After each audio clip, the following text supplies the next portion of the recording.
What is up, guys? Media Master Menard here today. Last night I just saw Mission Impossible Fallout and I wanted to bring you guys a review, so let's get into it.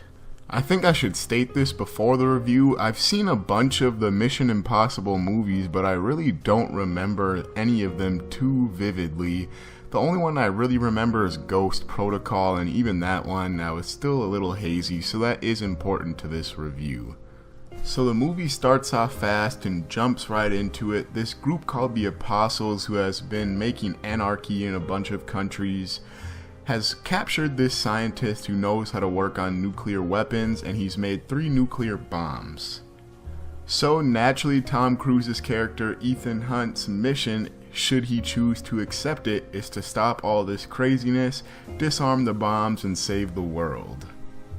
So Ethan and his crew have a setup and try to buy the plutonium cores that make these bombs function, and things go amiss, and Ethan chooses to save his comrade over keeping the plutonium in his possession. So because of that plan failing, they have to use a less direct route to get these plutonium bombs out of the hands of the bad guys. They capture the scientist who came up with the blueprints for these bombs, and one of the best scenes in the movie ensues.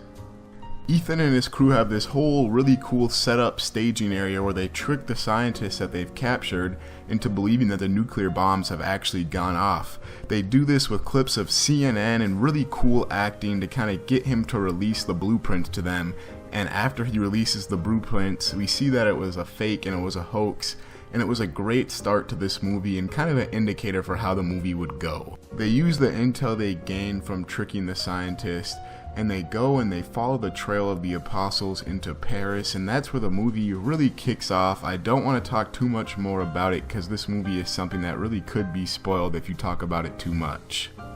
Like I mentioned earlier, I'm not too familiar with the Mission Impossible as a series overall.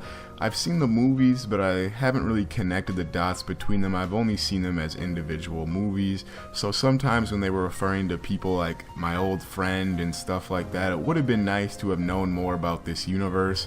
But you can watch the movie standalone, but I do think fans who have kept up with the series and watched it religiously will really benefit from it. I think my favorite thing about this movie was how Ethan Hunt's actions had weight, and you got to see the consequences of his actions or things that he didn't do.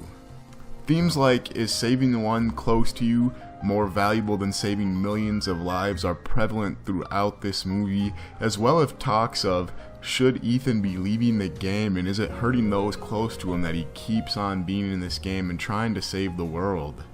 It's always great to have a plot to go along with your action movie, and as an action movie, this movie does excellent. There are great fight scenes, hand-to-hand combat, very cool shootout scenes, and all types of chase scenes that you can think of. I really enjoyed this film's camera work. It wasn't jarring, and it was always easy to understand what was going on, and you didn't get disoriented like you do in some fight scenes where there's a shaky camera and you don't really know what's going on. As far as the plot goes, this movie is very strong. It does keep you on the edge of the seat, even if it does run a little bit too long, but there's a lot of, not political intrigue, but there's a lot of spy tactics and espionage going on that is really cool to see play out, and it's done in a way that isn't confusing. Once again, sometimes movies like this, let's say Atomic Blonde, the first time you watch Atomic Blonde, it is very confusing what's going on with the spies and who's a double agent and who's a good guy and who's a bad guy. But this movie, you can keep it straight pretty much the whole time and nothing is too confusing, and I really appreciate that. As far as supporting characters go in this movie, I think they bring a really strong offering to the table. Benji and Luther do not only a good job as just comedic relief, but also have depth to their characters and aren't just there for making you laugh. Sean Harris does a fantastic job playing Solomon Lane, who is really creepy in this movie and really just well acted and a great villain. Walker and Isa, I'm not sure how you pronounce it, I forget, but they both have really great character arcs as well, and they're very interesting people, and you get to see the conflicts of interest and how they want to get certain things done and Ethan wants to get certain things done, and they kind of clash at times, and it's very interesting to see how that plays out. The only character that I thought was not really developed well was Vanessa Kirby's character, I think it was called the White Widow or something along those lines, and I thought they could have developed her a little more and explained her a little better. I mean, this is a Mission Impossible movie, so there are a bunch of cheesy close calls and moments where you're like, how did that work out? Or that really doesn't make sense why that was just perfectly there, ready for Ethan to use to his advantage. But I don't think it hurts the film overall. Overall, I'd say this is a fantastic movie and definitely worth your money to go see it. Well, there it is. Those are my thoughts on Mission Impossible Fallout. Did you like the movie? Are you planning on seeing it? Let me know that down in the comments below. If you liked the video, leave a like and subscribe to the channel. I'm going to be bringing you guys more movies, TV, video game, and anime content. I'm going to leave a link to my Twitter down in the description below so you can find out when I post new videos.